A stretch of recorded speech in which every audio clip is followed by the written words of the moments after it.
The Battle of Moscow became the first major defeat of the German army and a symbol of the failure of Germany's blitzkrieg in the east. More than 3 million soldiers fought for the city over the course of 3 months, and over 1 million people were killed. Today, we will look at the Battle of Moscow from the German point of view. The German invasion of the Soviet Union in the summer of 1941, despite delays, was overall very successful. During the first campaign in the east, the German army advanced day by day, capturing vast territories of the Soviet Union. After the capture of Smolensk, the road to Moscow was open. However, instead of delivering a rapid strike against Moscow, Hitler became more concerned with securing his flanks. He redirected his main forces south toward Ukraine and north toward Leningrad. For Hitler, the Soviet capital was a secondary objective. He believed that the only way to defeat the USSR was to deprive it of its resources and industrial capacity. This concept made sense to him, even though many of his generals advised continuing the immediate advance on Moscow. Hitler remained firm. Only after the encirclement of Leningrad and the capture of large parts of eastern Ukraine did Moscow once again become the primary target. From a purely military standpoint, capturing Moscow would not have brought decisive results. Politically, however, it could have played a key role. The loss of Moscow would have dealt a devastating blow to the morale of Soviet soldiers, commanders, and leadership. Both sides understood this clearly. On September 26th, the commander of Army Group Center approved the plan for the offensive codenamed Operation Typhoon. According to the plan, the German army was to deliver several powerful strikes, encircle the main forces of the Red Army in the regions of Bryansk and Vyazma, and then close in on Moscow from the north and south. The best German formations were allocated to this operation, supported by the Luftwaffe. The flanks were covered by army groups north and south. For the first time in the war, the Germans achieved a significant numerical advantage. Nearly 2 million soldiers, 1,700 tanks, and 1,400 aircraft were committed to the operation, although only 529 aircraft were operational at the start. 2 days before the official beginning of Operation Typhoon, Heinz Guderian, commander of the 2nd Panzer Group, launched his offensive early.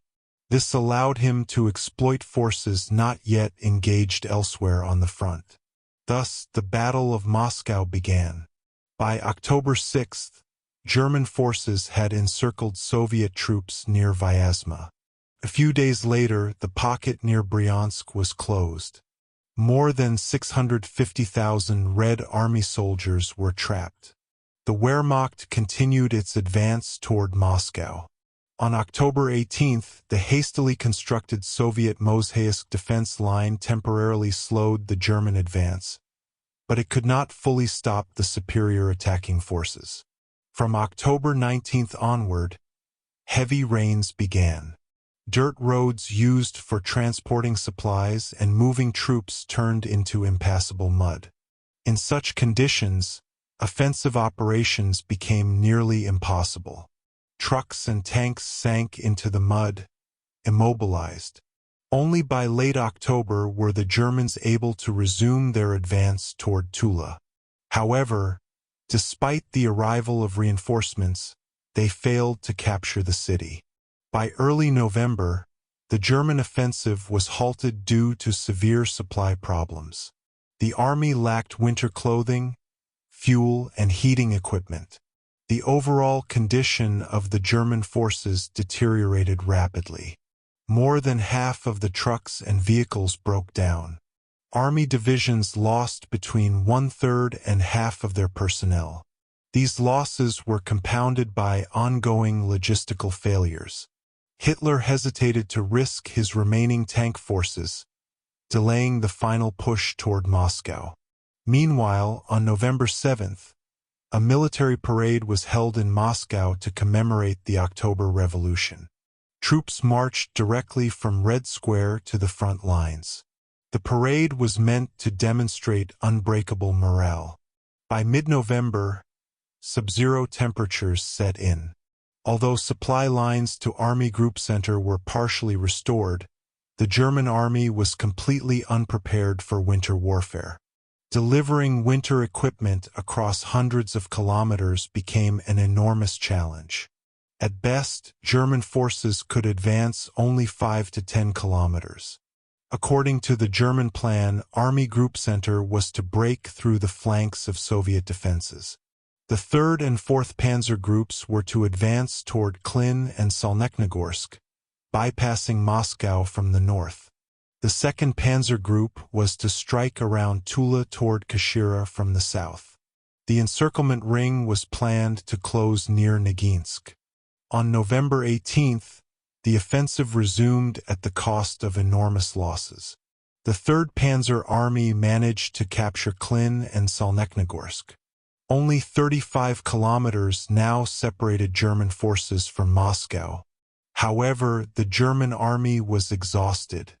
Many units had critical gaps that could not be filled. Germany simply lacked the reserves needed for a final decisive push. Soviet forces hindered the German advance in the north by destroying reservoirs near Istra and other locations, flooding key areas. On December 1st, after a failed southern maneuver around Tula, the Germans attempted a frontal assault. Due to a miscalculation of the required forces, the attack failed, and German units were forced to retreat to their previous positions, suffering heavy losses in men and equipment. On December 2nd, a German reconnaissance battalion reached Khimki, less than 30 kilometers from Moscow. Yet the prospect of capturing the city was growing increasingly unrealistic. The winter of 1941 was one of the coldest of the entire 20th century. German generals reported temperatures dropping to -45 degrees Celsius. While the accuracy of these measurements is debated, there is no doubt that German troops were freezing. Without proper winter clothing, thousands suffered frostbite, over 30,000 documented cases. Vehicles and weapons malfunctioned or failed completely in the extreme cold. By December 5th, the German offensive finally came to a halt. Moscow could not be taken. German intelligence believed that the Red Army lacked reserves, offering some hope. This proved to be a fatal miscalculation. Since November, Stalin had transferred 18 well-trained, winter-equipped divisions from the Far East, along with 700 tanks and over 1,000 aircraft. In total, more than 1 million soldiers were prepared for a counteroffensive.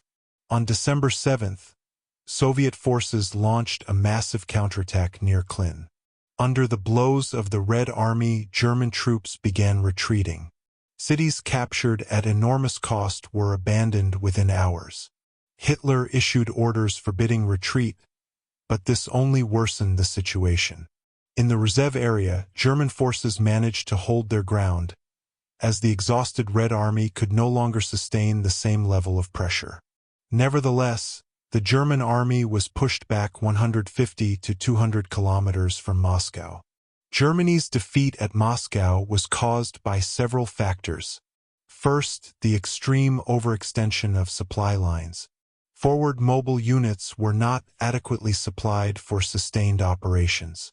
Second, the lack of winter clothing due to overconfidence within the German command led to mass frostbite and a severe blow to troop morale. And most importantly, the underestimation of Soviet reserves. Germany simply did not anticipate a large-scale Soviet counteroffensive.